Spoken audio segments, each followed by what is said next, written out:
Live from the heart of the action. Welcome to the nerve center of Next Level Broadcasting.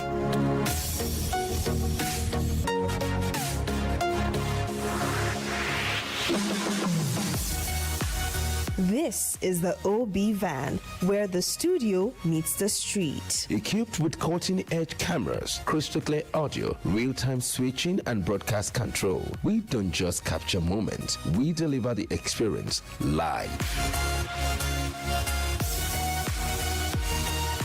Anywhere, anytime, from stadiums to red carpets, breaking news to buzzing festivals, weddings, birthdays, and all sorts of ceremonies. We bring the world to your screen in real time. It's not just a van, it's a complete mobile production house, a command center, a broadcast beast. This is more than a broadcast. This is the OB van difference. Live, loud, limitless.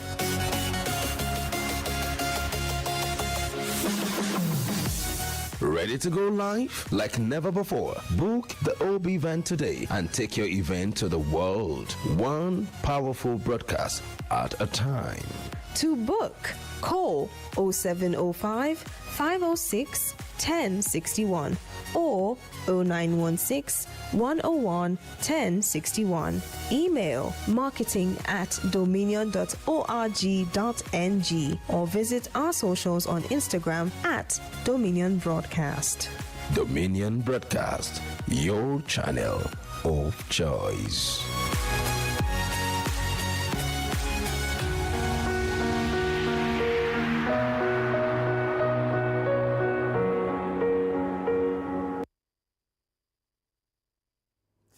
Good morning, Nigeria. It's another Tuesday, and as always, the week rolls on with political storm. I am Samson Balogun. This is Daybreak Live, where we pull apart the headlines and examine the powers that shape our nation. And I'm Anoluapo Ido. The morning starts with a double punch from the anti-graft front. The FCC has declared former Minister Timothy Silva wanted, a major move that's already stirring tension in political circles. But that's not all. In another twist, an EFCC witness says there were no legal breaches in the alleged fund withdrawals by the Kogi state government under Yahaya Bello. Well, two narratives, one agency, and a reminder that in Nigeria, politics of persecution, every headline has a subtext. Who is being pursued and who is being protected? That's the question many are asking this morning. And of course, coming up shortly, Daybreak News will walk you through the top stories shaping Nigeria and beyond politics, policy, and the shifting balance of power.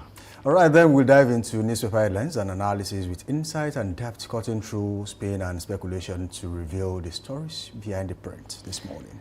And in our big story today, we turn our focus to Ibadan, where the Circular Road project has become a battleground of legacy and land. Is it a visionary project derailed by politics or just another costly controversy? Well, if you were in Ibadan yesterday, and of course around the World Road Gate, you would understand what this actually means. And joining us for that conversation is Sam Ngoko, senior editor with the Nigerian Tribune, and a sharp commenter on governance and development. Expect facts, perspectives, and some uncomfortable truth this morning.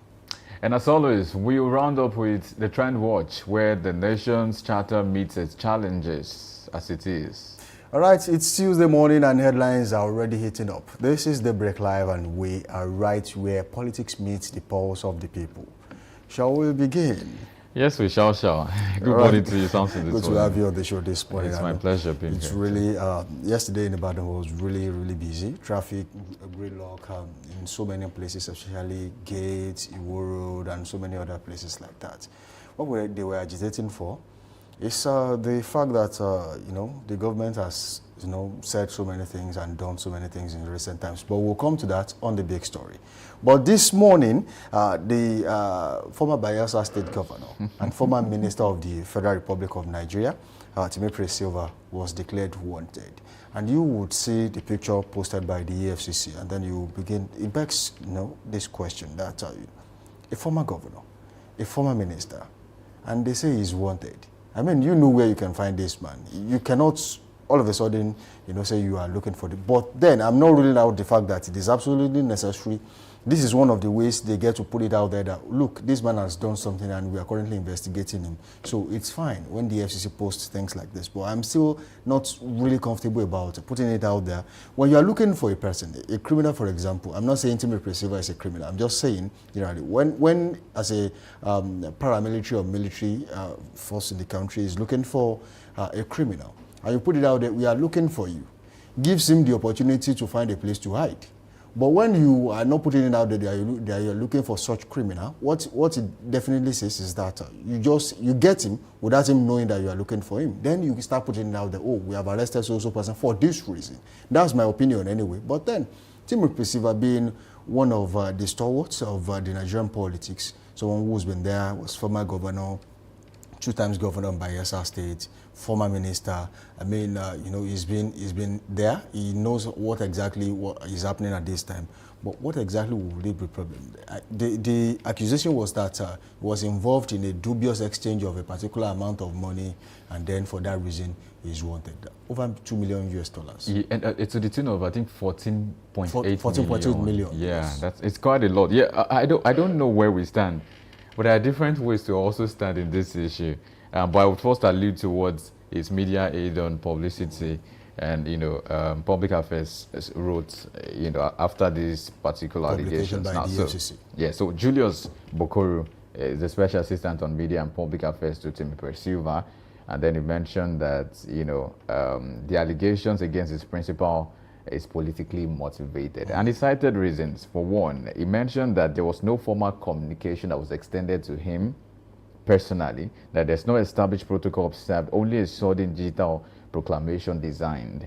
And it would seem, according to him, to inflame public sentiment and manufacture yet another episode of maybe orchestrated hostility, like he put it. I'm trying to check into what he said. And then he mentioned the fact that for someone who you have just laid claims on to be part of a particular coup, all of a sudden it went from that coup conversation now to, to misappropriation of funds and embezzlement. So how do you put those things together? Because you recall in October, the FCC and some other military officials, went into his residences in Abuja, I think in Lagos as well, and they got his brother and took him to custody. So that's exactly how that panned out. But eventually, they could not find him. And so now the media is coming out to say, this guy is currently receiving treatment in the UK. He's not in the country. And he was so shocked that you did not serve him a notice before posting online. Now, they went on to say, according to the FCC, that whoever finds him should report to the police. And I question the way we do things sometimes. I beg to differ on our approach. This is somebody you can always speak to. Did you even make attempts? I mean, there's no way the FCC will not have his contact. There is no possible way. So if you did not even inform him and you just go online, does it not tell another story? And that's exactly the point the media aid is trying to make. Bokoru trying to refer to that you don't do things this way. If you want to give someone, when you wanted to give him money, you knew how to call him now. Right. When they wanted to approve that particular money, you knew how to call him, even though he was still in Nigeria at the time. But, you can always find a way to talk to these people. So that's one. On the flip side of the coin is that if I come to the office and I slap you today, Samson, I slap you again tomorrow, and I slap you, and there's nothing happening from the HR, then you should notice there's a systemic error. There's something wrong in the system. I should not slap you the first time, second time, third time, and go scot-free. I should be penalized for my actions. But we see this again. So sometimes I've come to realization to say, we want to eradicate corruption in Nigeria will be to bring a rabbit out of a hat. It's almost so miraculously impossible. because if we say, Timothy Silva is not the first time. It's not the first offender, according to the FCC, to embezzle money, public funds. We've had series of cases of people misappropriating funds, embezzling funds, and then the government will say, or the FCC will come out to say, this happened. How is it happening? If we don't look into the system, we keep continuing in this same situation we find ourselves. Because I question, when there's a public fund released for something, what are the internal measures you put in place, the external measures you put in place to ensure this does not happen? What are the accountability strategies the government have to say, okay, this is what if you don't go by this, then we'll probably take you off this project and someone else will take over. Because if everybody comes to embezzle fund, it tells that the system is porous. The system is penetrable. The system is so easy to, what I'm trying to say in essence is make stealing difficult. Well, to buttress what you just said, you see, it's really not that easy to stop people from stealing unless they re-engineer their minds, because it starts from the mind. Actually, you must have thought of stealing before you actually steal in the first place. So let's put that aside. You see, when in some places I've been to, when projects are to be done, funds are to be disbursed, there is a strict measure when it comes to supervision. Yes, they have given you a project. The money is coming to you. Yes, but then there has to be a level of supervision to all these things. Now, monies are not disbursed at once. These projects are divided into phases, probably the first phase, second phase, and third phase. So you get the first money for the first phase, and then there is a threshold of what you can actually do and what you cannot do on the first phase. Let's say you are expected to finish 30% of the project. I'm just citing this as an instance. Then the money is disbursed to you. You will be monitored if you have actually done up to 30% of that project. Once that is done, then you begin the next phase. After the next phase, you begin the next phase. So it goes that way, and the money is disbursed until the final payment is made, and then you deliver the project. Now, where am I going? Is that oftentimes in Nigeria, nobody supervises anything. I mean, monies are disbursed, and then eventually you begin to, the question is, who is in charge? There was a time in Oyo State where, roads will be made today and tomorrow you will find potholes there. And someone was saying, look, this person is paying handsomely for what is being done in the state. But unfortunately, there's one person that brings out projects, but fails to supervise this project. So for people, they think he doesn't care about quality, but he pays handsomely, meaning that he cares for quality. But the people who are actually being saddled with this responsibility, they are the ones playing games. Unfortunately for him, people thought that was the kind of person he was until, some things happened eventually that cleared him one way or the other. But where am I going is that there should be how we monitor monies released for projects. There should be a strict measure. Just like you said the other time, stealing should be made difficult. But unfortunately, when you look at the Nigerian system, one thing I feel is that people in the civil service, they teach political office holder, either by election or by selection, they teach them how to steal when they come on. Because first of all, when a governor comes into office, he doesn't know anything. He's more or less like someone who's just coming to learn on the job. He might have had experience in one way or the other in some other places, but becoming a governor, that will be his first time. So who are the people who will teach him how to do things? There are people who have been in that position before, and there are also people, the permanent secretaries in these ministries and parastatals. They are the ones who are going to show them, Oga, this is how we do this thing. Oga, this is how to follow. So when they teach those ones how to steal, and they have become bosses on their own, then they now begin to bite the fingers that actually taught them, fed them. So what they will do is, first of all, the PAMSEC they met in the office, they will be sent away.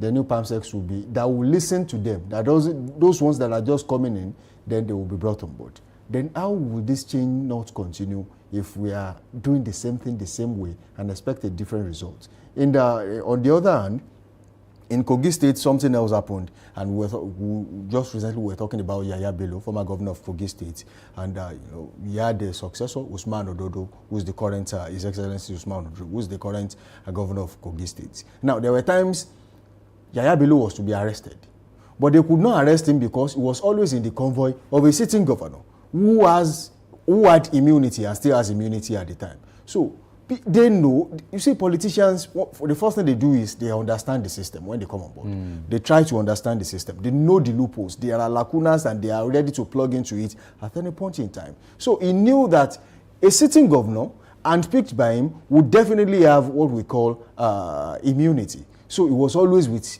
Usman Ododo. In fact, when he went to the EFCC, he went in company of Usman Ododo. And whoever is in his company, just like you have, diplomatic visa or passport, when you travel, there are things they cannot do to you because you are a global citizen, sort of. So that's what happens with these governors. They know exactly. That is why they are always eager to pick someone who would listen to them as their successor when they are leaving office. So regardless of whatever it is, the atrocities they have committed with public funds, that person cannot say a thing, cannot say pim, because he was unpicked. and you have to be loyal to your boss. And a few times you have seen issues coming out from the predecessor and the successor. It happened in Rivers State between Nyesom Wike and similarly Fubara. Unfortunately, the man is too powerful for Sim Fubara to shut up. So eventually, it was Sim who had to shut up, and then he had to beg his way back to the office, or he had to find his way back to office. Now he's back in the office. Have you had too much of Sim Fubara lately? I don't think you hear so much of him, because now he has been put in his place. The man who was his predecessor, who unpicked him and made him governor, is now obnobbing with the APC, the ruling party. He is the alpha and omega of the PDP. So he's way too powerful for you to actually say you want to do anything. Now talk about Usman Ododo in Kogi State. Do you think Usman will do anything against Yaya Bello? And he said that there was no wrongdoing, no law breached in fund withdrawal by Kogi government when he was in office. So you took the Kogi people's money, paid the tuition fee of your children, ones that were even not ready to go to school, and then you paid all these monies, and you are saying there was no law breached. I mean, for me, that is capital fraud. I don't know in any other country, I think it is fraud in the advanced countries, but in a country like Nigeria, I don't know which law we are using anymore. Because, in one part of the country, it's also law, it's penal code today, it's that tomorrow, and then we'll come and talk about Sharia. So everything is just messed up. If you want to annex the constitution and embed the Sharia law into our constitution and say, look, we are practicing all this, then let us know. But then it's more or less like some people, they have a different law. You will see in the north, someone will be charged for a particular crime and said, I want to be tried by Sharia law. And someone will be charged in some... And you see, there are discrepancies in the... And there's a loophole in the Nigerian constitution. Unfortunately, we adopted the constitution. We emptied the 1999 constitution into... you see, we really have to go back to the drawing board. Nigeria needs a constitution of its own.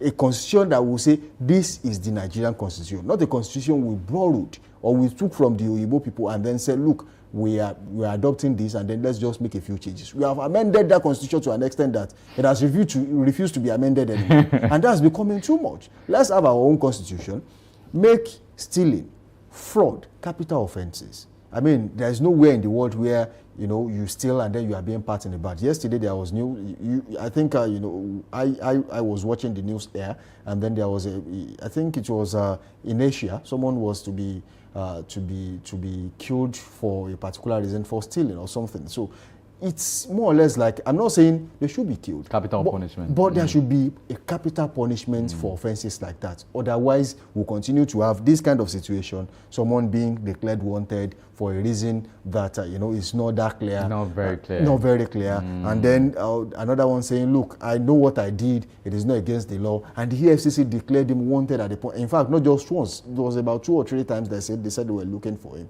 Why are we here? Let me also come to the chase of what you said. It's quite important that what I'm expecting now is that the EFCC would not just call him a perceiver. If that was really the reason for calling him to there should be a formal communication. Every other person send a note, send a letter, was also involved, send an the email. PMs, like you mentioned, the permanent secretaries, the attorney general, everybody that was a signatory to the accounts of that particular funding should be called to book, not just him. Because if they want to be fair, everybody should have their own fair share. If you were a signatory to that account, that means you know it. But if you claim not to know, then we ask you questions again, right? So they should put these things on the table. Let's have a way to finish this. If the issue is all about misappropriating funds, let it be settled in court. Take it to the court, take it to everywhere, make it real. Send him a notice. Don't just do things online. I mean, so people now start looking for, I'm looking for ultimate president because I want to get, I want to whistleblow and get something from the EFCC. Maybe they will applaud me that I was the person that got him. I mean,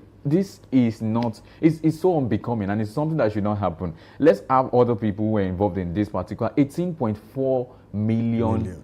I mean, 14.8, I meant to say. $14.8 million is quite a lot of money. It's a lot of money. You know what that fund can do for the Nigerian Imagine people? What it can do. I mean, that's so someone else is taking it into his coffers. For what? For why? I mean, why exactly is the case like this? Why do we have this again and again? We have gotten to that state in Nigeria where everyone they do things in a way that they feel like nothing will happen eventually. So if there was, and we have seen cases in court that lingered for so long, and you begin to ask, okay, why are we even, how did we get here in the first place? And it's not that the judicial system in the country is weak.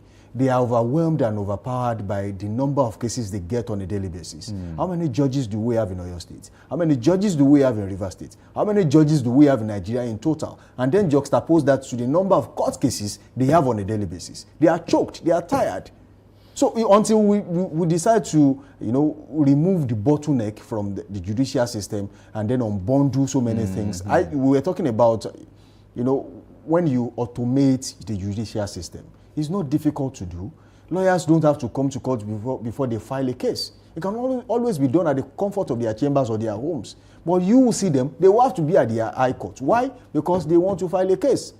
We have to get past that stage where it has to be done on site. It can be done remotely. And that speaks to technology too, because like we were mentioning too, all of those measures that can be put into place to ensure that stealing or theft of public funds is reduced is to use technology. There are algorithms, there are things you use now, there are technological innovations that you can bring on board to say, okay, so one of the things, I think I did a course about project management, and I think at the end, the tail end of every project management is something we call P&E also, P&M, yes, monitoring and evaluation, M&E, yeah. So monitoring and evaluation comes right when you start, at the middle, and at the end of every project. So they are monitoring every phase. So like you mentioned, the first tranche of money has been released. What is it supposed to cater to? So, okay, so is it done? So if it's not done, then halt that process at that time and call for questioning. Let people come and answer the questions. Explain why why you have failed to do this and that. Reflect how you've been spending the money. Let it be public enough for everybody to see. And until we get there, we'll still keep hoping that we get a rabbit out of a hat. Well, that will be the convenient point to just leave this morning. It's a lot to undo anyway. It's a Nigerian thing, and I believe that we'll get to that stage where everything will be done as it should be done. Amen. Not how we want to do it. Because most of the times, if you leave it to how we want to do it, I mean, we are not going anywhere, especially in a country like Nigeria. Definitely. Well, that takes us to weather report this morning on this style, and we'll be starting with the ancient metropolitan city of hospitality, Ibadan. Weather in Ibadan this morning currently feels like 24 degrees Celsius, quite fair in Ibadan this morning. It will be partly cloudy later in the morning at 29 degrees Celsius, partly cloudy in the afternoon at 33 degrees Celsius. It will be all clear in the evening at 26 degrees Celsius and cloudy overnight in Ibadan today at 25 degrees Celsius. And not so much of difference from Ibadan to Lagos State, Nigeria. The weather feels like 31 degrees Celsius, and later in the morning it drops to 29 degrees Celsius. Later in the afternoon as well, 31 degrees Celsius. Few showers expected, so get your umbrellas in Lagos State today in the afternoon hours of today. Evening, 28 degrees Celsius, weather is clear. And overnight, 27 degrees Celsius, is partly cloudy in Lagos State, Nigeria today. All right, moving on. Let's take this from Osun, and of course in Osogbo this morning, Osun State. Weather in Osogbo currently feels like 24 degrees Celsius right there. It will be partly cloudy later in the morning at 29 degrees Celsius, partly cloudy in the afternoon at 33 degrees Celsius. It will be clear in the evening, just like Ibadan, at 25 degrees Celsius today, and overnight it will be cloudy at 24 degrees Celsius in Osogbo, Osun State today. And in Abeokuta South, Ogun State, Nigeria is where we are now, and the weather feels like 25 degrees Celsius in Abeokuta South, Ogun State. Later in the morning, it moves straight up to 30 degrees Celsius, partly cloudy. Showers is also expected in Abeokuta, not very different from what we have in Ibadan, at 33 degrees Celsius in the afternoon. And later in the evening, the weather will be clear at 26 degrees Celsius, and also partly cloudy overnight at 24 degrees Celsius in Abeokuta South, Ogun State today. Okay, moving on to Ekiti. Of course, in Ekiti East this morning, that's Ekiti State. We'll take this one. Weather currently feels like 22 degrees Celsius in Ekiti this morning, quite fair right there. It will be partly cloudy later in the morning, afternoon, and the evening at 28 degrees Celsius, 32 degrees Celsius, and 24 degrees Celsius right there. But overnight, it will change slightly and be cloudy at 22 degrees Celsius in Ekiti today. And weather in Port Harcourt, Rivers State, Nigeria today is at 22 degrees Celsius. That's what the weather feels like. Not very different. So slight variations across morning to night. 26 degrees Celsius with the promise of thunderstorms. Also thunderstorms expected in the afternoon hours of Port Harcourt, Rivers State, Nigeria at 27 degrees Celsius. Also evening, 22 degrees Celsius, mostly cloudy in Port Harcourt, and 21 degrees Celsius. Mostly cloudy as well overnight in Port Harcourt, Rivers State today. All right, we move to the FCT, the Federal Capital Territory, this morning, and weather currently feels like 24 degrees Celsius in Abuja, and later in the morning it will be partly cloudy at 31 degrees Celsius. It will be mostly cloudy in the afternoon at 34 degrees Celsius. It will be all clear in the evening at 26 degrees Celsius and partly cloudy overnight at 23 degrees Celsius in Abuja today. Weather today in Suleja, Niger State, the largest state in the country, feels like 22 degrees Celsius. It increases at the morning hour to about 31 degrees Celsius, and later in the afternoon it also rises by 4 degrees Celsius to 35 in the afternoon, partly cloudy. And of course the weather will be clear in the evening at 26 degrees Celsius, 22 degrees Celsius overnight, and it will be mostly clear in Suleja, Niger State today. Further up north this morning, we'll take a weather report from Kaduna North this morning. Weather currently feels like 20 degrees Celsius in Kaduna. It will rise later in the morning to 29 degrees Celsius, partly cloudy.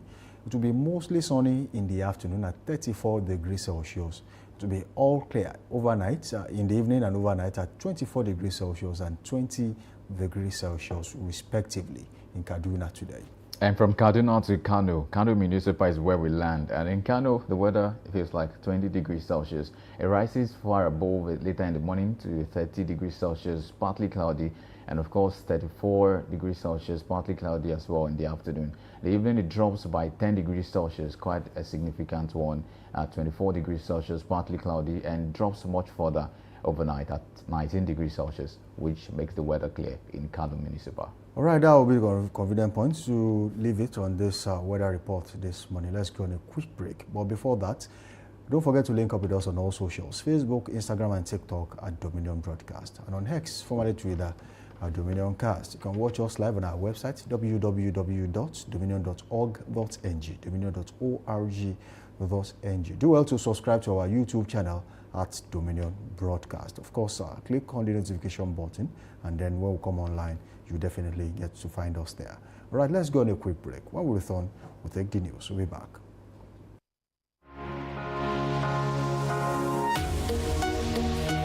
Live from the heart of the action. Welcome to the nerve center of Next Level Broadcasting.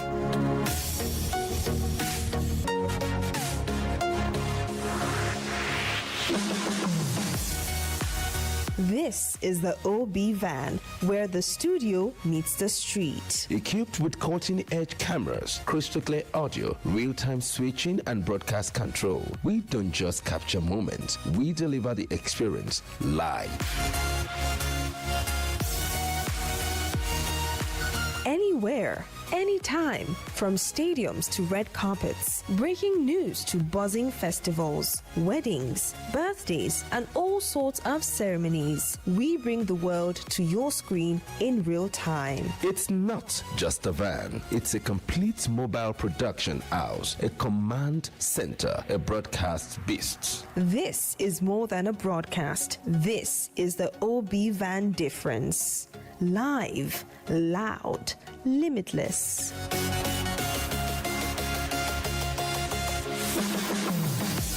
Ready to go live like never before? Book the OB van today and take your event to the world. One powerful broadcast at a time. To book, call 0705 506 1061 or 0916 101 1061. Email marketing@dominion.org.ng or visit our socials on Instagram at Dominion Broadcast. Dominion Broadcast, your channel of choice.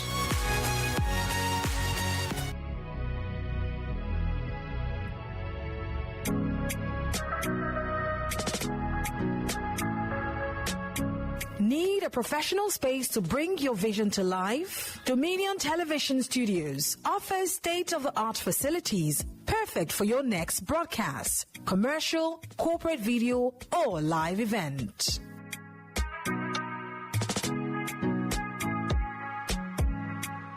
With flexible rental options, cutting-edge equipment, and a supportive team, we provide the perfect environment for high-quality productions. Unleash your creativity. For bookings, email us at marketing@dominion.org.ng. Call us on 0705 506 1061 or 0916 101 1061. Check us out on Instagram, Facebook, LinkedIn, and TikTok at Dominion Broadcast and on X at Dominion Casts. Book your space today. Dominion Television, your channel of choice.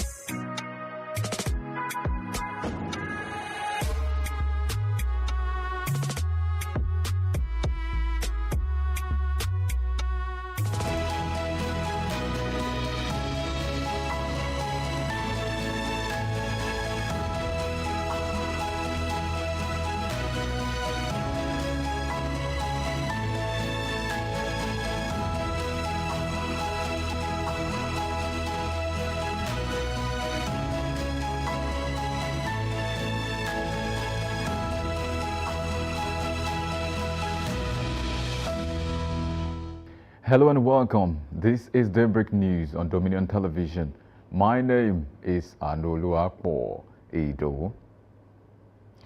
The federal government, through the National Sugar Development Council, NSDC, has initiated plans to establish a multi-million-dollar sugar production project in Taraba State, aiming to boost local output and advance Nigeria's drive towards self-sufficiency in sugar production.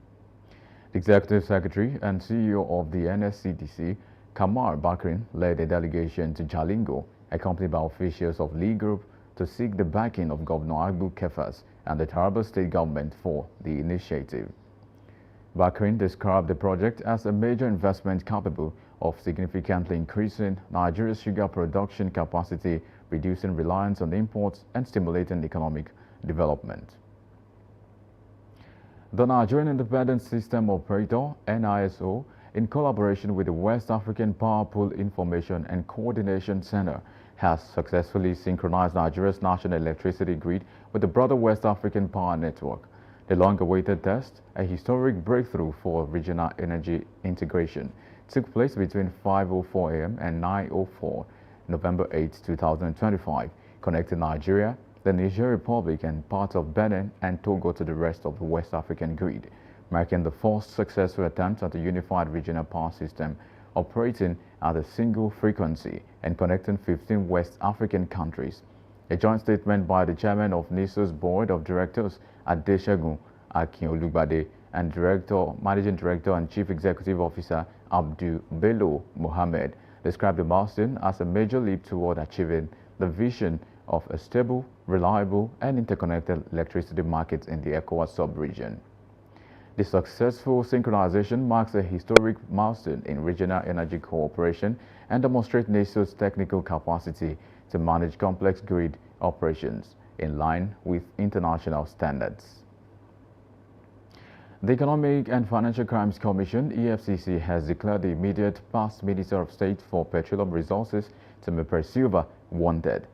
The anti-graft agency said the former Bayelsa State governor is wanted in connection with an alleged case of conspiracy and dishonest conversion of over $14 million. This was disclosed in a notice signed by EFCC spokesman Dele Oyewale, stating that anybody with useful information as to his whereabouts should contact the commission in any of its office. A member of the House of Representatives, Honorable Ademori Kuye, has announced that the 10th National Assembly is preparing to establish a special committee dedicated to managing, accounting for, and effectively utilizing public assets nationwide. Speaking on the initiative, Kuye said the proposed committee will play a crucial role in promoting transparency and curbing the mismanagement of national resources. According to the lawmaker, The committee's establishment is part of a broader effort by the legislature to strengthen accountability mechanisms within public institutions and ensure that government-owned assets are properly maintained and serve their intended purpose. Kuya expressed confidence that the move will enhance public trust and contribute to more responsible governance in the management of Nigeria's resources. Residents of Ibadan have called on the Oyo State government to stop the proposed expansion of the Ibadan Circular Road Corridor beyond the approved 150 meters. The appeal came as property owners from 6 local government areas staged a peaceful protest at the Oyo State Secretariat in Ibadan. The protesters, drawn from Akinyele, Oluyole, Egbeda, Lagelu, Onara, and Ido local government areas, carried placards with inscriptions appealing to the governor not to demolish their homes. Speaking on behalf of the protesters, the coordinator of the Ibadan Circular Road Communities, Niyi Fasoye, urged Governor Makinde to honor his 2024 promise that no houses will be demolished for the project.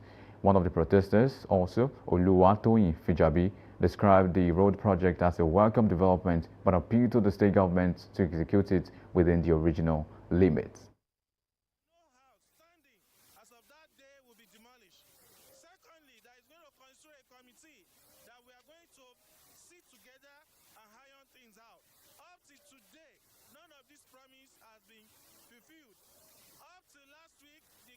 Officials are still threatening us that our buildings, our houses will be demolished and our land will be taken away. We want Engineer Makinde Excellency to do the road and build the corridor because we are the people who vote for him. So we don't know what he wants to return for us. So we don't know. We are just begging him for pardon us, not to destroy our property. The protesters also dismissed claims that the Minister of Power, Chief Adebayo Adelabu, had provided financial assistance to affected residents, alleging that any support given was limited to his political supporters. And now in business, the federal government has announced plans to introduce 2 new investment funds under its Investment in Digital and Creative Enterprises program to boost Nigeria's technology and creative sectors in 2026. According to a statement issued by the Senior Special Assistant to the President on Media and Communications, Office of the Vice President, Stanley Nkocha, and the funds will target strategic investment in startups across the country as part of efforts to drive innovation and youth empowerment. Nkocha said the new fund has secured $64 million in its first funding round, with institutional investors including the International Finance Corporation, Standard Bank of South Africa, and British International Investment joining as partners. The fund targets a final close of $75 million. And finally, in sport, the Nigeria Premier Football League (NPFL) has handed Katsina United a total fine of 9 million naira and ordered them to play all remaining home games behind closed doors in Jos, following incidents of violence during their 1-1 draw with Barrow FC. In a statement issued, the league body charged Katsina United with multiple breaches of its framework and rules, including failure to provide adequate security and failure to control their supporters. The NPFL imposed a 3 million naira fine for throwing objects, misconduct of supporters, and bringing the league into disrepute, while another 2 million naira penalty was issued for failure to provide effective security. Katsina United were also ordered to pay 4 million naira as compensation for medical treatment of injured players, damages to their away team buses, and for holding the visitors and match officials hostage after the match, with the total sanctions amounting to 9 million naira. You can visit our website on www.dominion.org.ng to watch us live and interact with us. You can also follow us across our social media platforms, Facebook, Instagram, TikTok, YouTube, and LinkedIn at Dominion Broadcast, and next at Dominion Cast. And that's Daybreak News. I am Anolu Akbo Ido. Thank you for watching.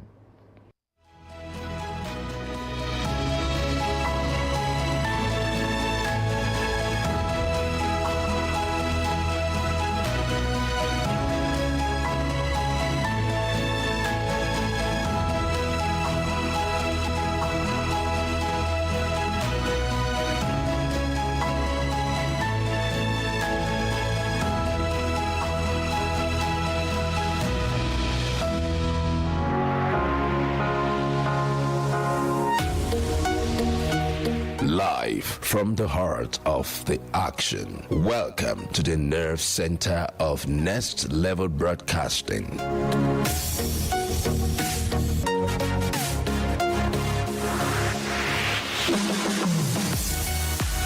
This is the OB van, where the studio meets the street. Equipped with cutting-edge cameras, crystal clear audio, real-time switching, and broadcast control, we don't just capture moments, we deliver the experience live.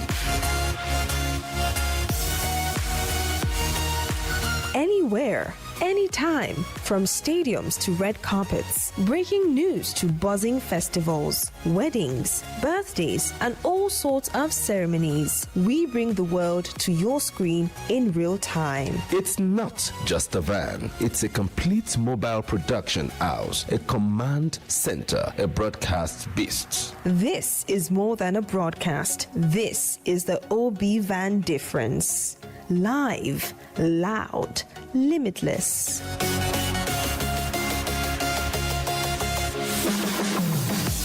Ready to go live like never before? Book the OB van today and take your event to the world. One powerful broadcast at a time.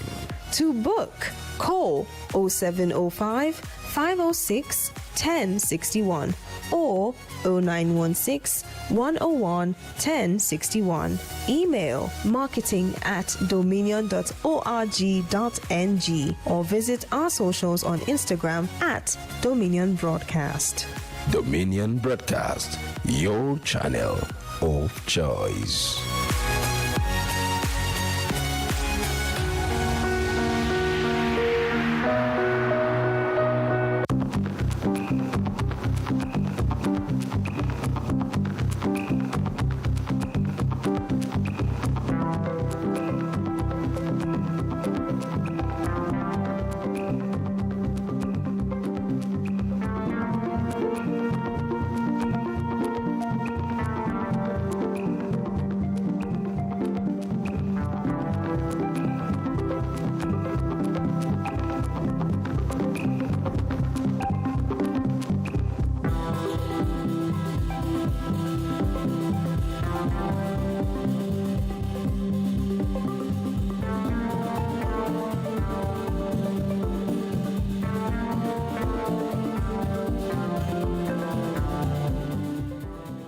And just so you don't have a paper to yourself this morning, don't you bother, because we've got all the papers required to, get you into all the stories making the rounds across the nation right here on this segment of the program, Newspaper Headlines and Analysis, where we check into the print, check the stories breaking, high point and low point across the newspapers in the country. Of course, I'll start with the Punch newspaper and we'll get into some of the stories that are making waves across the nation, Nigeria. And of course, troops pound terror bases in key states. That's in Punch, on the Punch newspaper this morning. That's about Trump threats. Troops pound terror bases in key states. 86 rescued in air. Ground assaults in Borno and Kwara Katsina. Boko Haram ISWAP clash leaves 50 dead. Of course, that is the big one. We saw the story yesterday, and of course, it's still making the rounds across the nation. Presidency eyes NNPC shake-up as oil output falters. That's also on the Punch newspaper, the top left corner and the top right corner. Over 100,000 policemen assigned to VIPs. We'll get into all of these conversations in the meantime. 9 banks pocket 14.7 trillion naira interest income. Also a story to go around this morning. Page 27 of the Punch newspaper is where to catch up with that story. EFCC puts silver on FBI Interpol watch list. That is also about the former governor, the former minister as well, Simi Perry Silva, and the EFCC case. Now, Tinubu pushes Siemens due for fresh 4,000 MW power, that's megawatt power, also right there on the Punch newspaper. And PDP convention is also making the rounds. PDP convention, Wike block petitions and JC. That's another story of interest. We check into every of these stories today. Motorists stranded as your residents protest road extension. That is also about the circular road. Something to talk about. So many things to talk about today. Lagos sues National Assembly for contempt. Also a story on the Punch newspaper. We'll get into the stories right now. And I'm not doing this alone. I have Victor Akinlain with me in the house today. Good morning to you, Victor. Thank you for joining us. Good morning. Thank you for having me. So the question is always, where do we start from when we have too many stories to talk about, so many things to bite?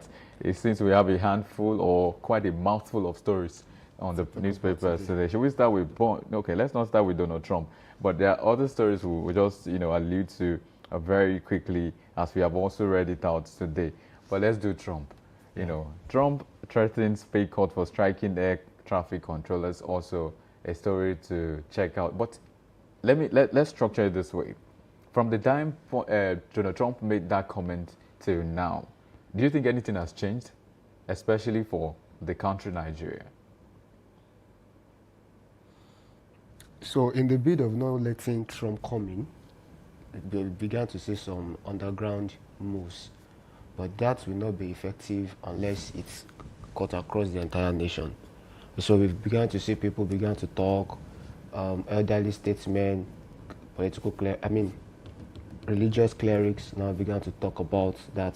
That people that have been silent now began to talk. But really, if I still believe if Trump doesn't come, and we just water down his intention, and because we think we are doing some grassroots correction, and some people are beginning to talk, those who don't talk now begin to talk, we think we are making a correction. We're actually not making a correction, because Nigeria we are like that.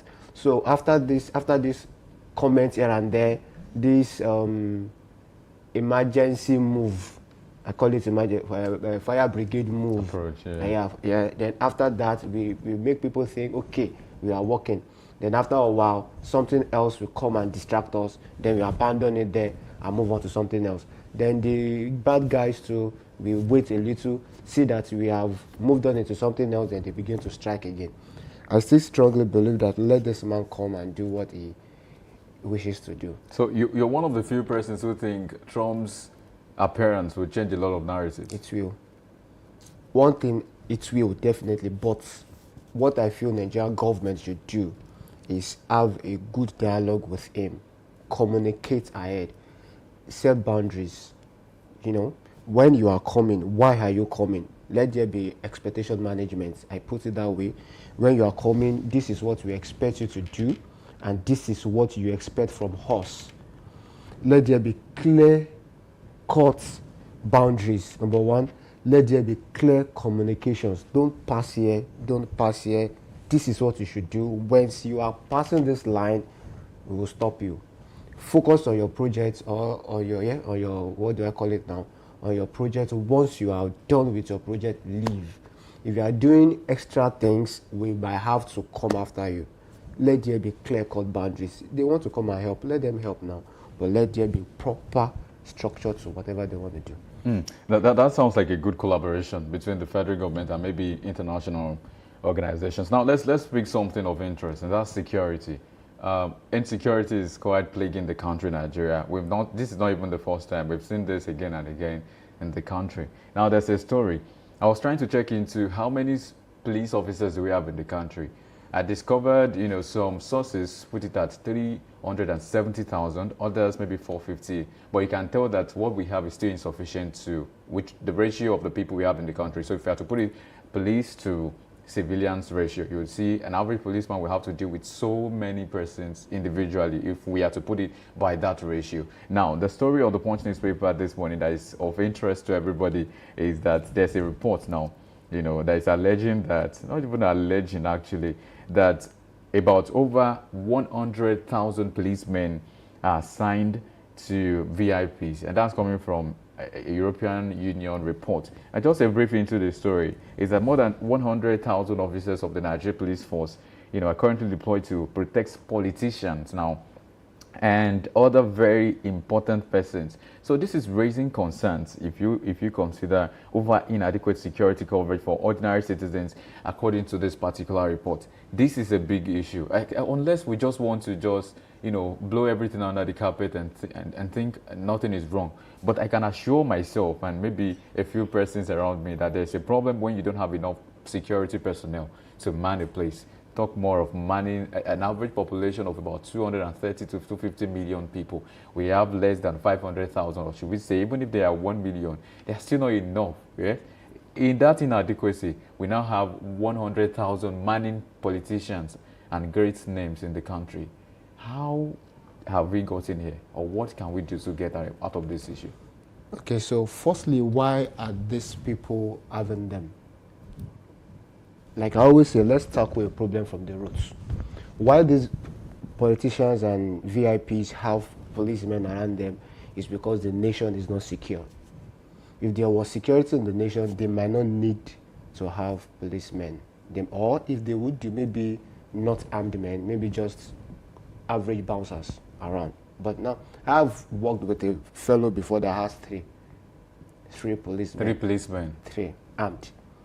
2 carry rifle armed. Yeah. So, and we see them everywhere in Lagos. In fact, on the island, they fool there.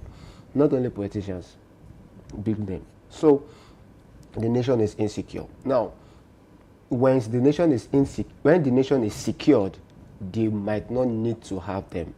You are going out, a VIP person is going on a business appointment, on a very important appointment, and is going on his way, and he sees riots. People are fighting, people are rioting, people are protesting, different social menaces are happening, and he's going for something important. And some of them will ride big vehicles and all that. And then they see a man in a big vehicle, they want to stop him, they want to ask him for money, they want to, all of those things. But when you see a policeman attached to him, you will just let him be. So shall I say these VIPs are wrong? My dear brother, no. When you get there too, you will need them. So 2 things. Number 1, let there be security in the nation. When the nation is properly secured, there's CCTV camera everywhere, there's light everywhere, what's this thing called? Street light everywhere, day and night everywhere is illuminated. There's no corner where there's no lights. There are good roads everywhere. The nation is working well. Then we may not need to have them. Then number 2, I said first let's have them. First let's make the nation secure. The secondly, let's recruit more policemen. Come on. I want to believe logically a Nigerian should have 1 policeman attached to him. Logically. Do you get what I'm trying to say? I don't mean the police will be following him up and down. I mean, at least if we have over 200 million people in the nation, then we should have within that number of policemen too. I mean, say we have 100,000 Nigerians, we should be able to have 70,000 policemen. You understand me? So then we know the nation is secure. And again, why do you know we have a lot of security agencies? Not only the police, Nigeria Police Force, we have the paramilitary. Yes, all of them. What exactly are they really doing? Are they really doing so well in their respective duties? Do you understand me? So what exactly are they also doing? So the government, apart from recruiting more men, they should also reorientate the paramilitary sector. After recruiting them, reorientate them, let them understand why they are there, other than just stopping vehicles and collecting money up and down. I'm sorry. Okay, more reorientation, more training, and that will help us. Yeah, let's stretch from that story now to your state. There was a big one yesterday in the state, a massive protest across places in all your states. Quite disheartening how it unfolded, because it stopped a lot of commercial activities. It stopped free flow of movement. It stopped a lot of things, and a lot of people had to leave their works or workplaces just to ensure they also put or lend their voice to that movement. But what do we say to this? The people are clamoring against. They mentioned that if you also saw the news on Dominion Television, they mentioned that initially a portion of land was earmarked or taken from them by the government, and they were okay about 75 and 75. That's like 75 to the left, 75 to the right. So it makes 150 meters. Yeah. So they said they did not have a problem with that, and all of a sudden the federal government, the state government came to say we are taking another 150. So that's when people said, no, we cannot take this. This is a far cry from what we are saying. What do you make of this? The administration of Governor Sheyi Makinde and the people clamoring. how do you think this can be solved by Seyi Makinde, or what should the government of the day in your state do? So there is something I always call public interest, what I always call public consent. One thing Nigerian governments have done over years, over decades, is do decisions without informing the people. Do you understand me? Let me give an instance. It's like a father of a house buys things for his child, not minding whether the child will like it or not. Provided I'm the father, this is all I have, this is what you must take. That is how the Nigerian government have been treating our people, which is wrong. Before you can carry out such thing, you must consent the people's interest. Let them know why you are doing it. Eventually, it is for their own good, but people really don't see any good in anything if you don't let them see it, number one. Number two, if the pain we will face before we see the good is too much, then of what use will be the good? Clearly state it. Let there be a press conference. Come on air. I want to extend this land another 150 kilometers in for so and so reason. In business, there's something called emotional selling. In business, there's something called, in marketing, there's something called emotional selling, meaning you sell what the person likes. You tell the person what he likes, and then the person will buy. So you come here, adopt that same thing. For this reason, one, it will give you brother this. Two, it will make the next 5 years this. Three, your children will benefit. You tell them the benefits of these things. Hence why we are extending more. They will think and say, well, if I'm finding it is for our own good. Okay. So what about the houses you will demolish? Okay. So here's the thing. I feel for now, we will pay you so amounts, then later we will balance you. But then we have a place where we'll move you to for now. You understand? There has to be a collaboration with the people you are governing over and you, the government of the day. You don't just come and just push things to people. You will see more of that. All right. So let's switch away from that story now very quickly. Let's go to the former governor of Bayelsa State, Temepere Silva. That issue is burning. People have come out to say a lot of things, but there's something of interest now. It's media aid, like we mentioned earlier. Julius Bokoru came out to say that, he decried the way that was done, the approach with which the EFCC brought the whole stuff out in the open. They said, now, according to him now, the former governor, Temepere Silva of Bayelsa State, will make himself available to the EFCC's office soon, according to his spokesman, Julius Bokoru. He also faulted the manner in which his principal was declared wanted by the EFCC, saying there was no prior invitation. But what do you say to this? What's your comprehensive thought about this? There was no prior invitation. I may not be able to agree with that. EFCC will not do that. Will not do that. Remember the case of Ayodele Peter Fayose? There were several invitations to him in person, on call, on email, in letter, that's hard copy letter, that he didn't show up until they said, okay, Ayodele Peter Fayose is wanted because he has been declining our call. What that spokesperson is saying is not, I want to believe is not true. Or maybe he does not have a full information, or he just trying to cover up his principal. EFCC will not declare you wanted if they know where you are. You think they don't know? But to be honest, let's go to the chase of this issue strictly.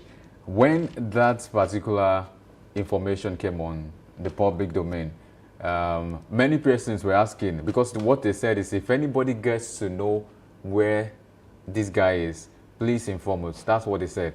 It begs the question, do you not have his contact? What if you put it inside the story that, oh yes, we've been trying to reach him, but it was incommunicado as of that time. So what we can do now is to now throw it open. If you know his whereabouts, please extend that to us, and then we'll get to do whatever we want to do from there. But there was nothing like that in that message. It was just, anybody, if you help us see Silva, please tell us and call this line. So that's exactly why the man said, this media aide Julius Bokoru was saying, this is not the right way to go about it. But let's just assume, like you also mentioned, because we are not so privy to this, let's assume the FCC did not communicate well. But what do you think should have been done?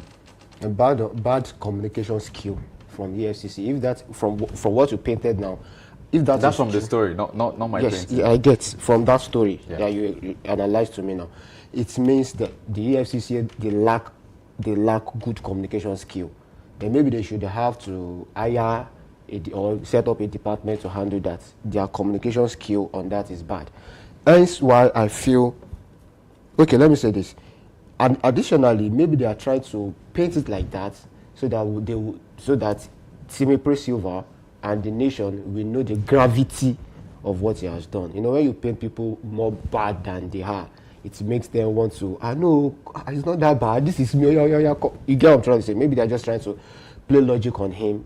Perhaps if you go harder, he would make himself available. But then, all of this boils down to two people that are not understanding themselves. I believe EFCC could go in a better way. Don't say that, and then you two don't disclaim the fact that they've been calling you didn't come. Are you understanding me? Yeah, I get it. If you are not, like I always say, Tobale Bolero, if you don't have issues, once EFCC summon you, Oga, you have a problem. You have a call here. Case, come yes. on, you have a case. Come and answer it. Go. $14 million is still small compared to what his boss told now. Well, I don't want to agree that's small, but it's public funds. I didn't mean it's in small. comparison, yeah, Small to what saying. his boss stole. But we should not allow the narrative. It's not about how much you stole, really, because sometimes it's become an issue in the country where we now say stealing is only bad, depending on who is stealing. Who is stealing? It's not even what you steal. It's like who is stealing. If an average guy steals bread, they can chop his head off. But if a commissioner or somebody in the public office domain maybe steals like $1 billion, then they find a way to. But this is not a good narrative for the country, and I disagree with this. But also, there's been allegations of that particular case to be linked with the attempted coup, which was a recent case against Timothy Silva, but that's not really clear. So I think that's one of the positions of the media aide to, that's Julius Bokoru, to Timothy Silva, to say that just recently you said he was involved in a coup attempt, and now from that coup attempt now to fiscal issues, to money laundering and all of that, to money misappropriation. Maybe we should check country. if Timothy Silva is offending a major. So that's exactly what people are saying, that there Maybe could be an offender situation in this case. But let's move on from that story now to talk about the PDP. The crisis rocking the main opposition party, People's Democratic Party, took another dimension just yesterday as members loyal to the Federal Capital Territory Minister, that's Nyesom Wike, petitioned the National Judicial Council, NJC, over alleged judicial misconduct by Justice A.L.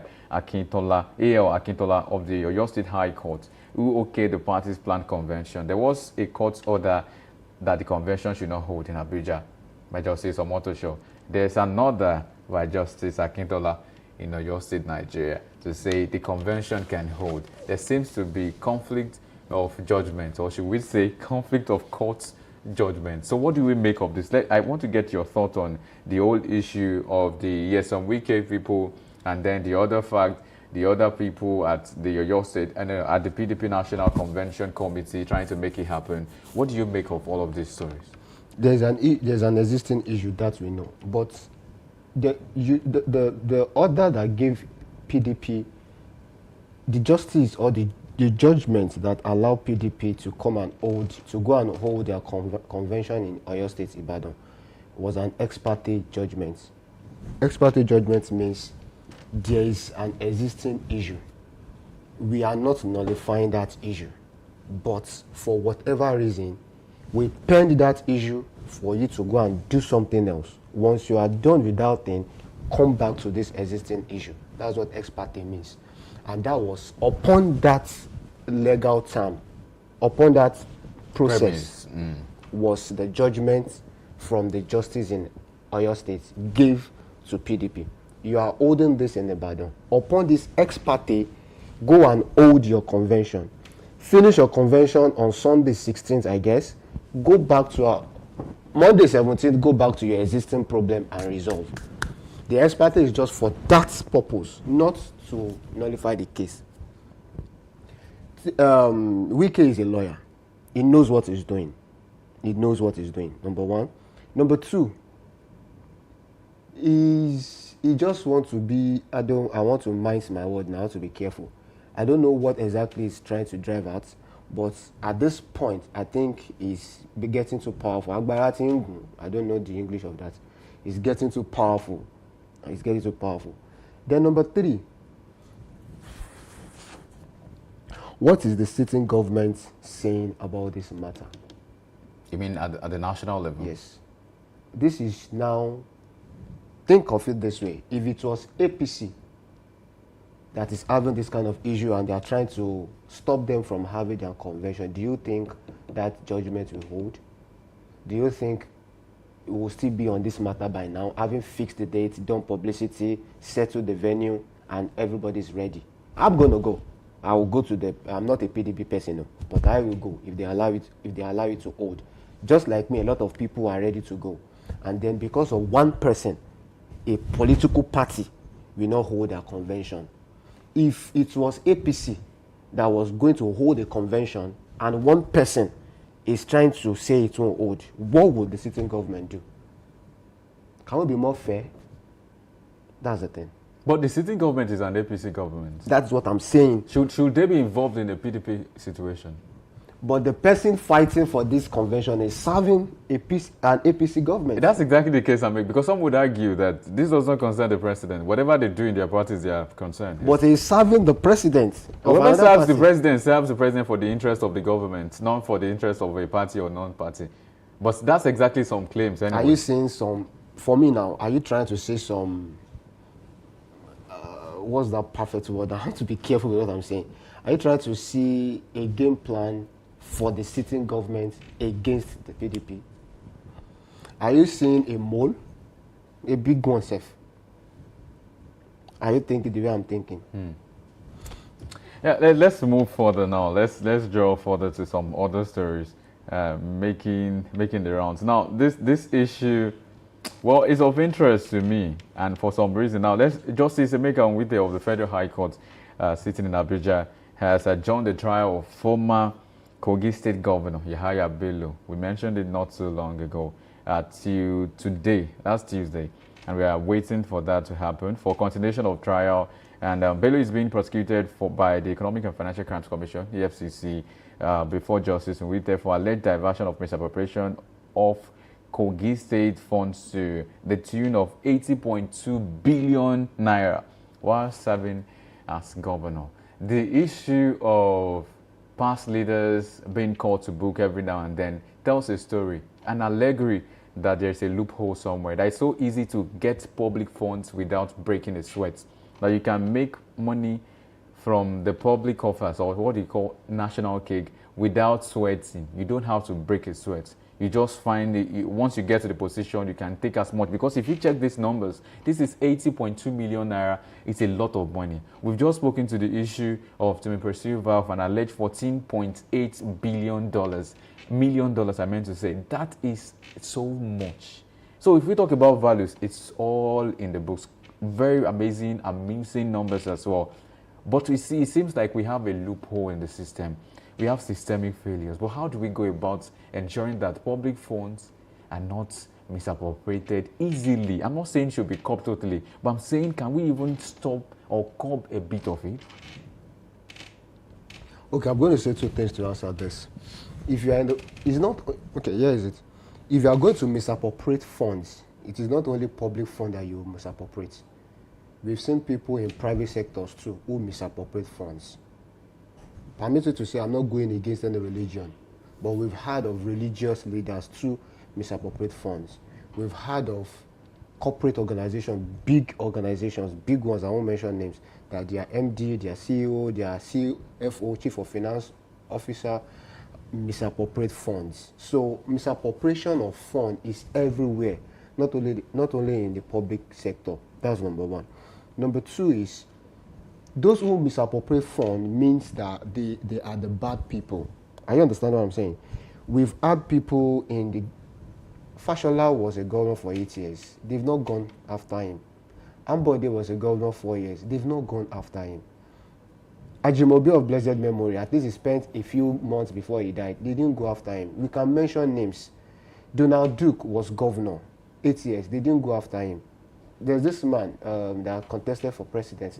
Peter Odili was governor. They didn't go after him. We have people that were governors, and they didn't go after them. It means this.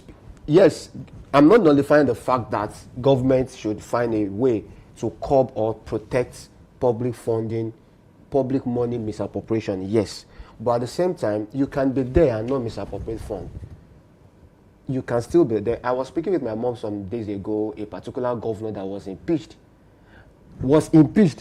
and left office and left money in the state purse. He was impeached though. He was going and left money in the purse. Come on, we have good people. So those ones are just the bad ones. And there are bad people everywhere, even in the private sector, even in the religious sector. We have bad people everywhere.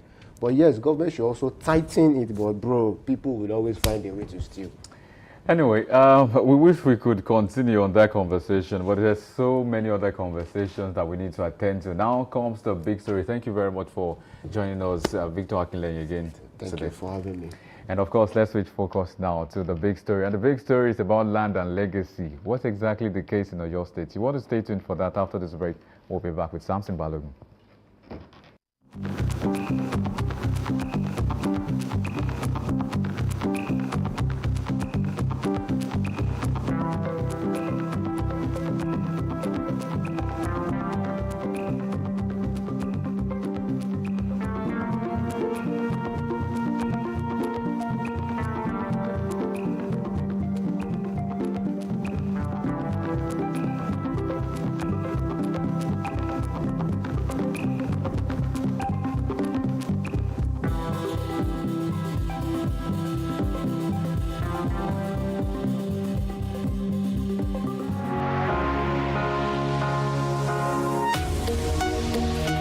Live from the heart of the action. Welcome to the nerve center of Next Level Broadcasting.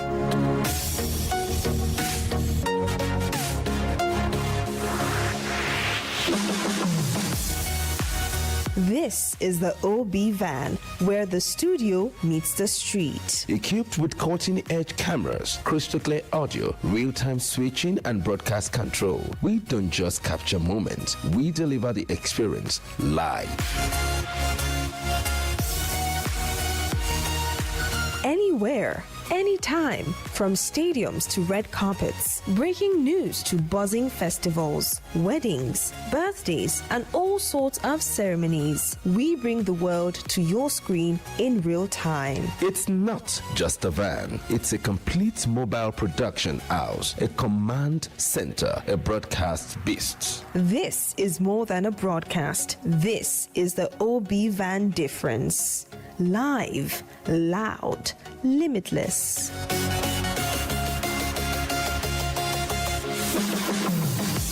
Ready to go live? Like never before. Book the OB van today and take your event to the world. One powerful broadcast at a time. To book, call 0705 506 1061 or 0916 101 1061. Email marketing@dominion.org.ng or visit our socials on Instagram @Dominion Broadcast. Dominion Broadcast, your channel of choice.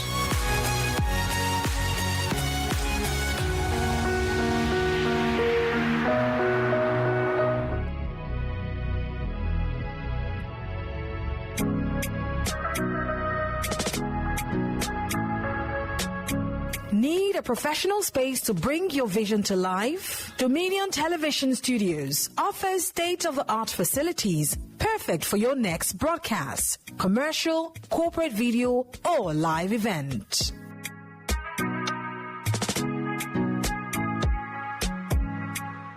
With flexible rental options, cutting-edge equipment, and a supportive team, we provide the perfect environment for high-quality productions. Unleash your creativity. For bookings, email us at marketing@dominion.org.ng. Call us on 0705 506 1061 or 0916 101 1061. Check us out on Instagram, Facebook, LinkedIn, and TikTok at Dominion Broadcast and on X at DominionCast. Book your space today. Dominion Television, your channel of choice.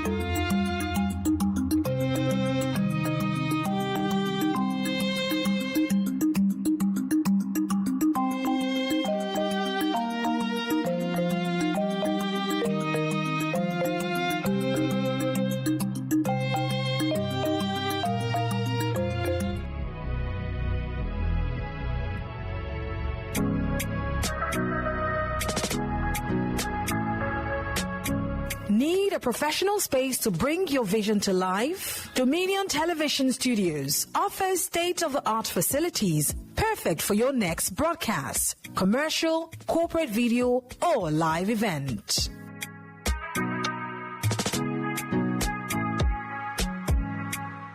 With flexible rental options, cutting-edge equipment, and a supportive team, we provide the perfect environment for high-quality productions.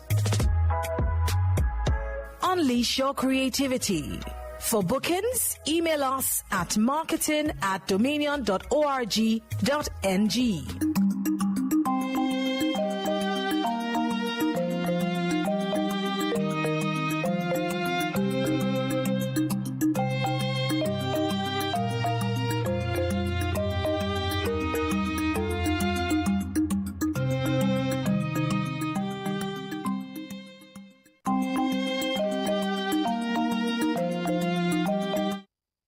Wait, and it's a boy.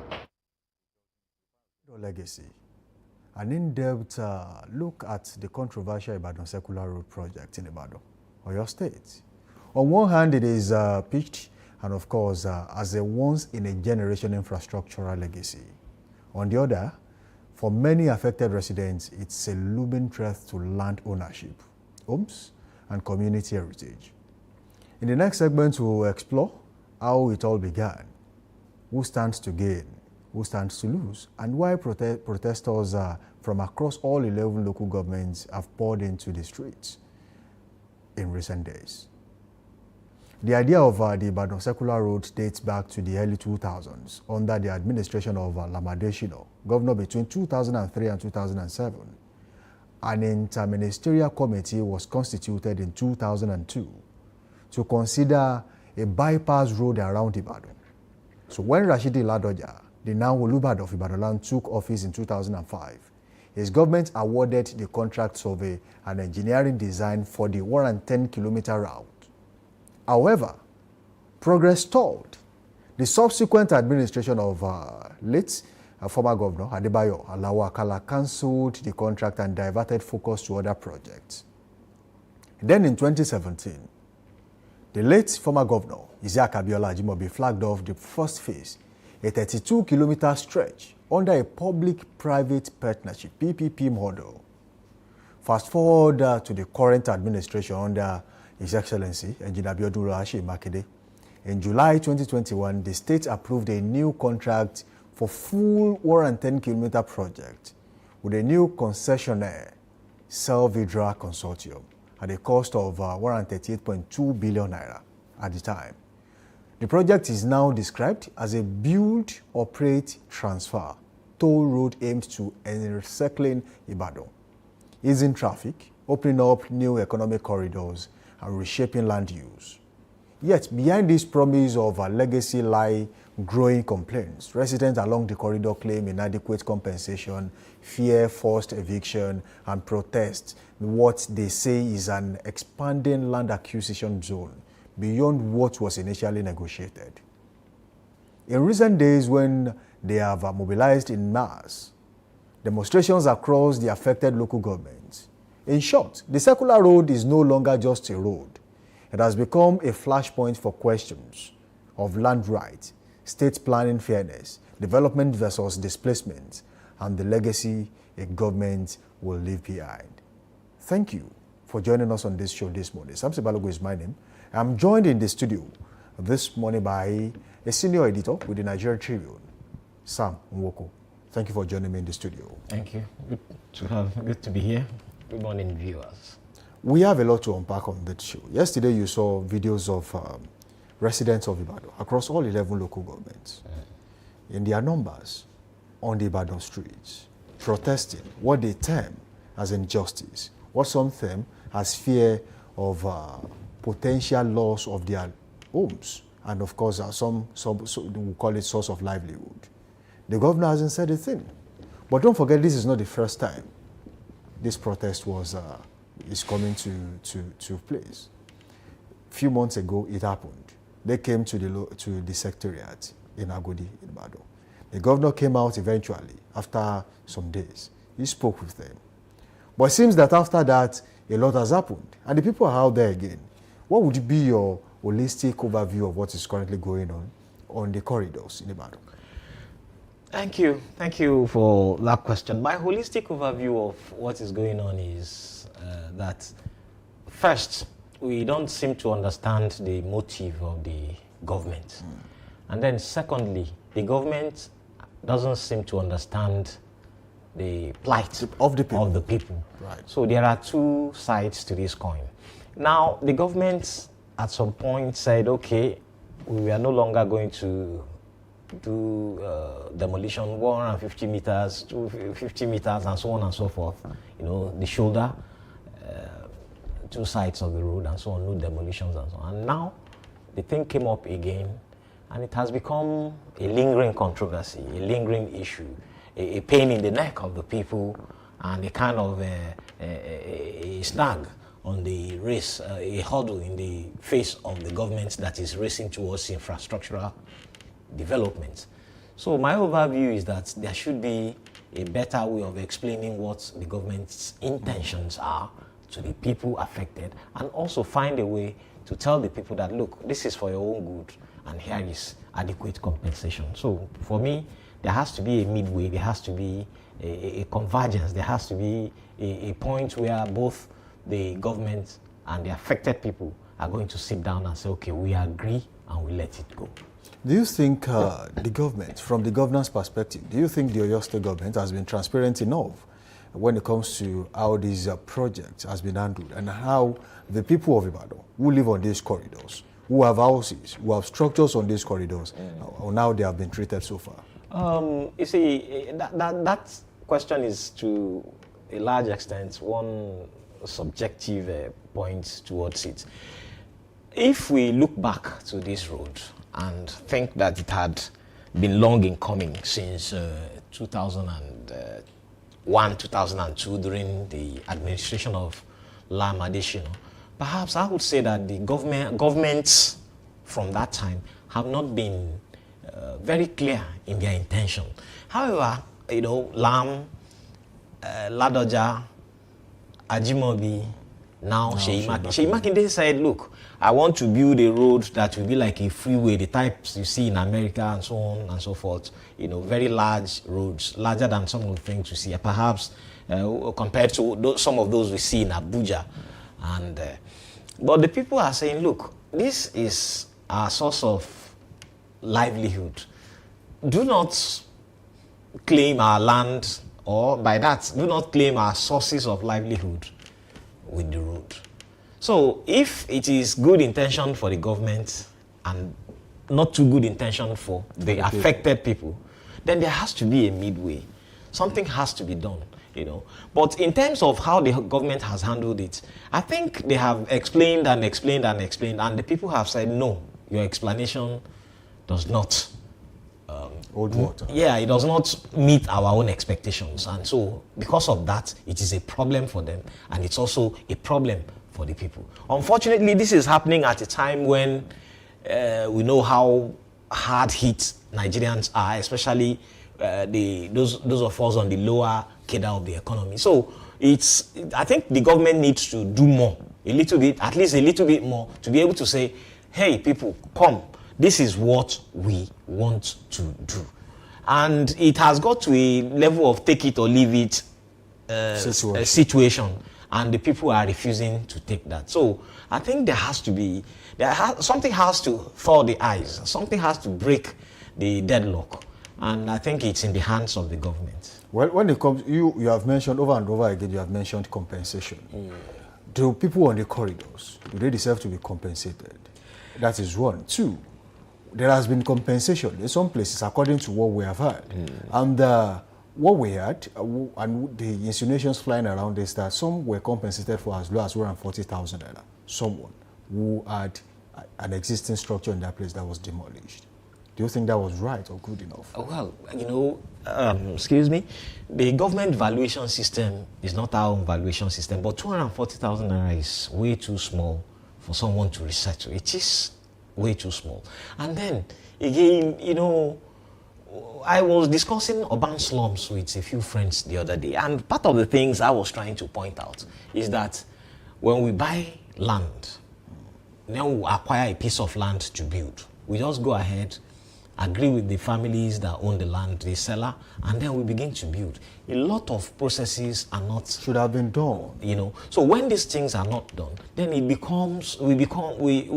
be at the mercy of the government to say, okay, for the sake of humanity, for the sake of sympathy, take and leave this place. And to a large extent, we are still living with that. If you go to parts of Ibadan, you see that if you see Ibadan from the air, you will see that everywhere is more like urban slum. And why? It's because there is no planning on the part of the government, so approvals are just given for those who seek approvals. Whereas everybody builds, in most cases, without approvals. I saw something in Akpete one day. Somebody wanted to drive in. He went out in the morning. By the time he came in the evening, his driveway had been cordoned off with a fence.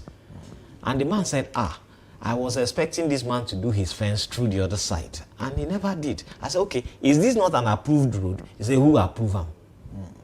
So that is an internal problem for them in that place. If the government steps in and say, okay, we have acquired this place, and upon acquisition, who has the right papers, who has the right approvals? If you don't present those things, it won't be in the hands of the government to say, okay, here, take money, even though you don't have approval. So at that time, government will not give you what you merit. It will be, they won't give you what you deserve. It will be what they feel like giving you. So that may be the reason for the 240,000 naira, which for me is way, way, way too small.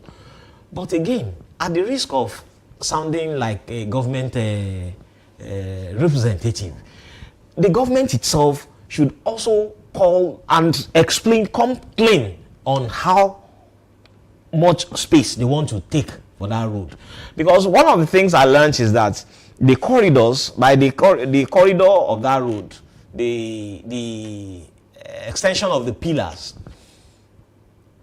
from the look of things, when we are done with this hula balu, when we are done with these problems now, and the construction starts, some meters on both sides of the road will remain as bush or forest or whatever. And when it remains like that, some people will still come and be selling that until government rises one day and say, this land you are building on belongs to us, so move. And that time we begin another round of this kind of problem. So there should be proper education, there should be proper planning, there should be proper information to the people who are in such situations. So, some have accused the governor of land selling. Some use the particular word which I really don't want to use. Yes, land grabbing. Land grabbing. Yes. But then, if we juxtapose this with what we have had in the past and what is currently going on, let's start for an instance. There's a particular estate at Agodi Gardens which was sold under administration. They call it Baywood Estate. It was a government property, government allocated area before now. That aside, the Trans Amusement Park, also a government property, which is where we can call the open space where average Ibadan people can actually go to and say, oh, we want to relax. belonging to the government. It has been sold. It is now an estate named after a deceased politician in Oyo State. Now we are talking about the corridors. People are now complaining. They are linking all these three. They are just saying, oh, these are the ones we know. How about places we don't know? They are linking all these three together and saying, look, is the governor here to take our sources of livelihood away from us? Well, you didn't remember Lere Adegun Estate. That's in right beside the BCOS. BCOS. That also caused a lot of hullabaloo, and so on and so forth. There is one interesting thing about government, not governance now. When Governor Seyi Makinde came in, he spoke about land acquisition, illegal land acquisition here and there, and alleged that the previous administration did a lot of that. And he revoked so very many of them. Now, in another 2 years at most, he will be out of office as governor. When the next government comes, I'm sure the drums, Iluma change. There is going to be a difference in how things are handled, and that is governance for you.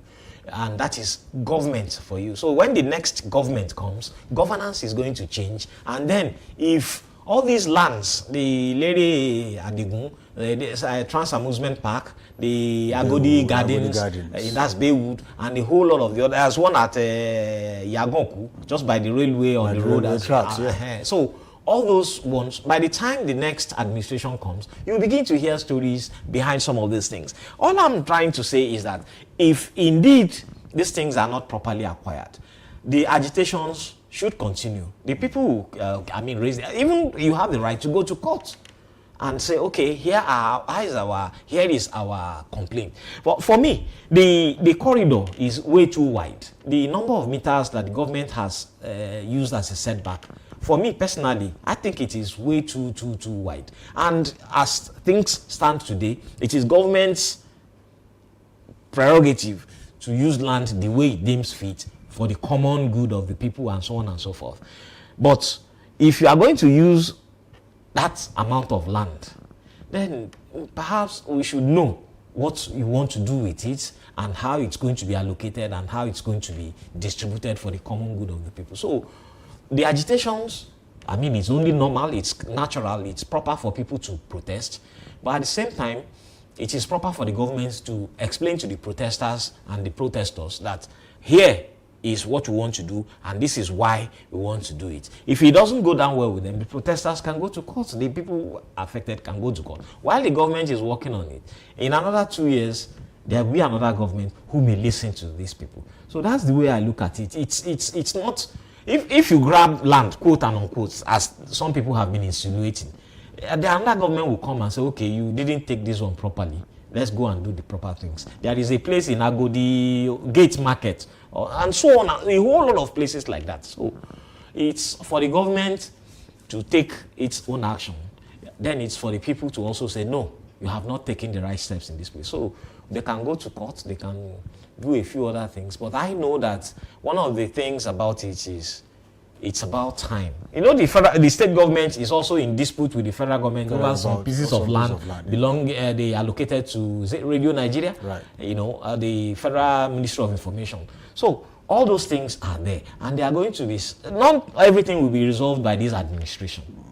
So for me, that's the way I look at it. Now, let's speak to this very quickly. Some are saying what this administration blamed and complained about the last administration. They are already doing.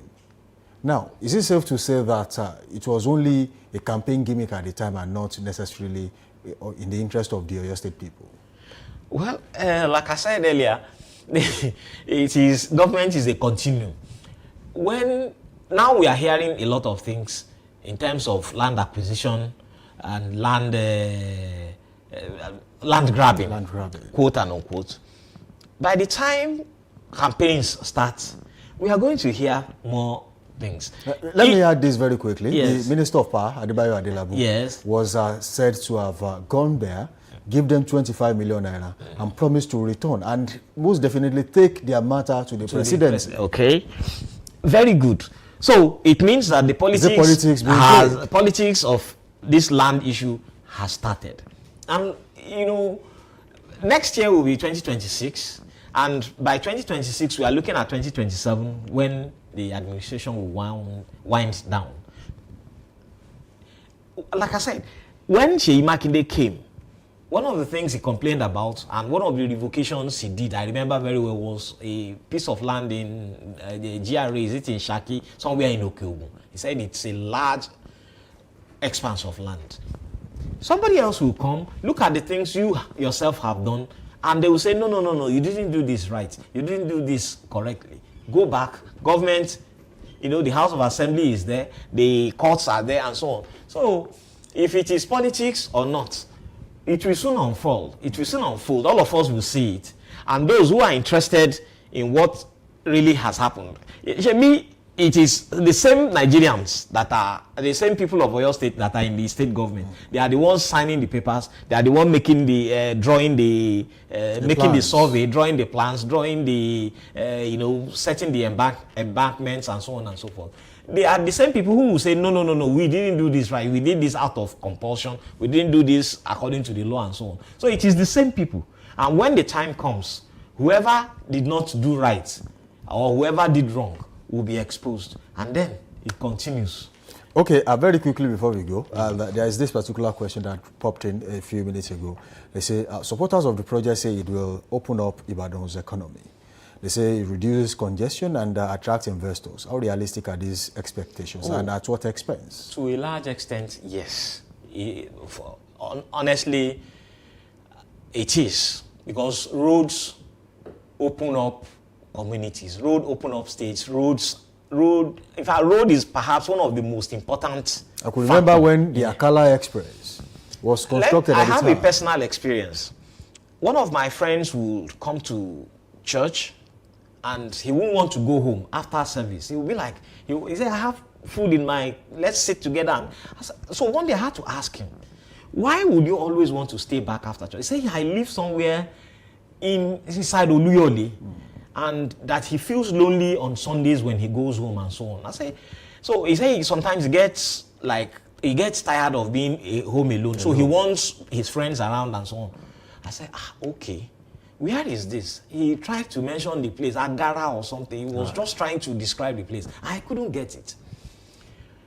I think a year or two after, the Akala Road was open. Boom. This place became what it is. And this man who had wanted to sell part of his property there said, I don't sell again. It's now very expensive. So that's one of the impacts of this current ring road where we are, this MKO Abiola way, this current ring road. A priest, his name is Father Finton Daly, he once told me, he said he was in this town as a priest, a young priest, when the road was being constructed. He said the whole place was such a large forest, and they have their house at Challenge, SMA house is there in Challenge, St. Leo. Right. He was living there then. He said, so coming to town meant going to Makbo because he has to file government papers and so on and so forth. He said, but this part of town was bush. People will come to farm, to do other things and so on and go. So he was expressing joy that the whole place had developed and so on. So those of us who did not grow up seeing the ring road the way it was before it was built, will not understand what agitations might have taken place, what court cases might have taken place, what people might have fought themselves to, and so on. So I believe strongly that when a road is made, it opens up a place. Even businesses would spring up, a whole lot of ideas will come, and so on and so forth. So that I accept. However, it has to also come with human face. There's no way you are going to build a road that won't take a lot of land. You will displace a whole lot of things. And you scatter table, we shatter table here in Nigeria a lot. So it's going to happen. But that the road will open up Ibadan, I agree. See what people go through now. Sometimes if the road had been opened, those who are coming from Ife, Ekiti, Osun and so on would not even need to come to Iwo Road and get stuck in traffic as they do sometimes. They will fly through the ring road and find themselves wherever they are going to. They are going to Lagos and so on and so forth. So for me, I agree that the road is worth it. It's long. In fact, the LAM additional administration that conceived it was a popular administration because I was already in the university when he was voted in, and he was a very popular governor. He came as prisoner of war because that's what Colonel Ahmed Usman described him as. He said so when he was presented by the Alliance for Democracy as governorship candidate, it just caught fire. And so for him to have conceived it, it meant that it was a popular opinion for the road to be done. We needed a second ring road. Then, when Ajimobi administration came, it also saw the need for this road and started work on it. Sheikh Makinde came and consummated it, and expanded it and so on and so forth. And he is an engineer.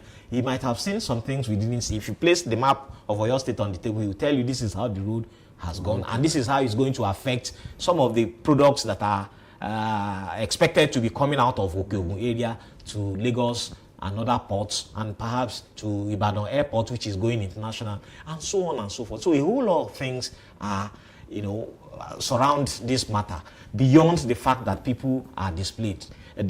And those who are displaced, for me, the government should compensate them adequately and create the right environment for this road to very thrive. quickly before we go, Sam Oko, in 30 seconds, what would you say to the Oyo State government and the protesters this morning? I think they have to sit down, and when they sit down together, the Oyo State government should come clean and tell them in plain language what their plans are. If it means that you have taken 50 meters on both sides or more, or whatever, clear with it. Be clear with it. Let the people know. Explain to them and tell them, seek their own demands. What do they want? If what they want is okay with the government, reach an agreement with them. If what they want is not okay with the government, then tell them that this is what you can do for them, so that this will have to stop. Now it has involved the 11 local governments in Ibadan, because we are all interwoven. If you live on the ring road and I live at Yagonku, there has to be a way to get to one another. So now that it has involved everybody, they have to find a way to quell the agitation and let this road be a useful tool for the further development of Oyo State. All right, thanks, Sam Oko, for joining us on the show this morning. Thank you. It has been an eye-opening session with you. Thank you. We'd love to have you next time on this show. Now, as we wrap up today's segment, we leave you with this thought. The Ibadan Circular Road has all the hallmarks of transformative infrastructure, visionary in scope, ambitious in financing, poised to reshape Ibadan's urban and peri-urban landscape. But infrastructure is only as just as the process behind it. If lands are taken without fair compensation, if homes are uprooted without community consent, then what may have been a legacy becomes a liability. In the coming days, we will continue to follow the story, the voices of the protesters from all 11 local governments of Ibadan land, and responses of government, the legal and human rights angles, and of course, what this means for the future of the development of Oyo State. Thank you for joining us on The Big Story this morning on Daybreak Live. Samson Balogun is my name. Stay with us. There is more to come on. And of course, Trend Watch is up next. We'll be back after this time out.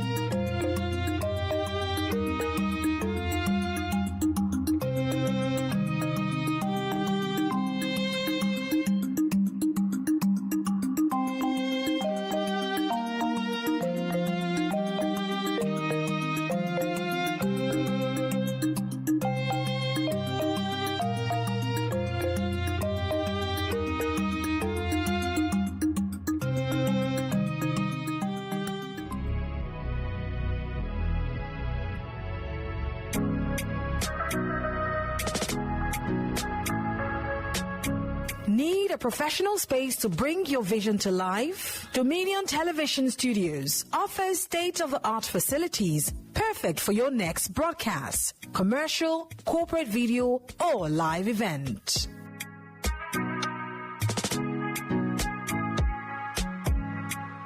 With flexible rental options, cutting-edge equipment, and a supportive team, we provide the perfect environment for high-quality productions.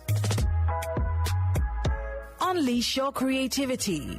For bookings, email us at marketing@dominion.org.ng Call us on 0705 506 1061 or 0916 101 1061. Check us out on Instagram, Facebook, LinkedIn, and TikTok at Dominion Broadcast and on X at Dominioncast. Book your space today. Dominion Television, your channel of choice.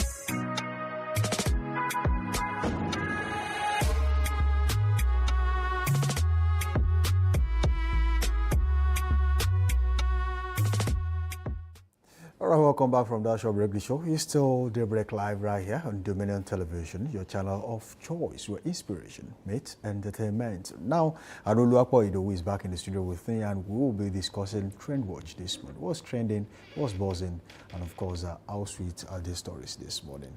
We'll be taking something really special. Particularly sweet. Maybe not to some quarters. Some would believe it's not a good thing to talk about right now.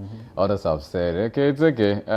It's our person, so let's have it. But, you know, the case is about Ike Ekweremadu, you know, and how the current administration of President Bola Tinubu seeks to be interested in his release or transfer. Some have said it's going to be a release, or they are pushing for, you know, a review of the sanctions, because he's currently serving a 9-year jail term, you know, in the UK. 9 years, 8 months, right? Actually, almost close to 1 year, but anyway. So, to 10 years anyway. But, you know, the whole issue has been around, they want to transfer him to Nigerian prisons. So that begs the question also, are we sure he's coming to Nigerian prisons? That's one. Because he's, you know, a former, you know, deputy speaker, Senate president, you know. I think 3 times he was the deputy Senate leader, of course, in Nigeria. So that caused, you know, sometimes when you, because it's the case around his, you know, issue is that of the fact that himself, his wife, and a doctor were trying to get someone's, you know, kidney without his consent. Exactly, and then they want to give to their daughter, who currently, did not at the time have, you know, a transplant, that needed a transplant, you know. So they wanted to do that, but they were caught, you know. So that begs the question that our public office holders are not just doing us bad, but they are also doing us bad on the global scene. Because if you have to consider, because if this were to be Nigerian, I'm not sure this case would have been a case if it was in Nigeria, because they can always sweep it under the carpet, but it's an international concern. So the UK government came out to say, this is what we give you. And then they served him, and then is currently, you know, doing his jail term, which is something that I think is not out of norm, which is okay to do, if you ask me, because if you do the crime, you should do the time.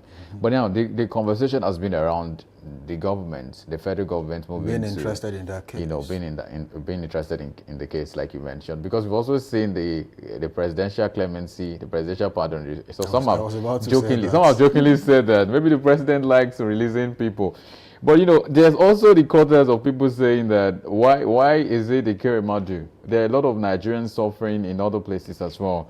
The federal government is not moving. Because the delegation was a high... prisons, Ghanaian prisons, definitely. All prisons across Libya. Yes. High delegation, you know, kind of delegation was at that place. The minister, talk about the Minister of Foreign Affairs, Yusuf Maitama Tugar, Lateef Fagbemi, also, and a lot of people, high profile, just because of one person. I'm not saying it's not needed for one person. I'm saying if it's needed for one person, then it should be needed for everybody.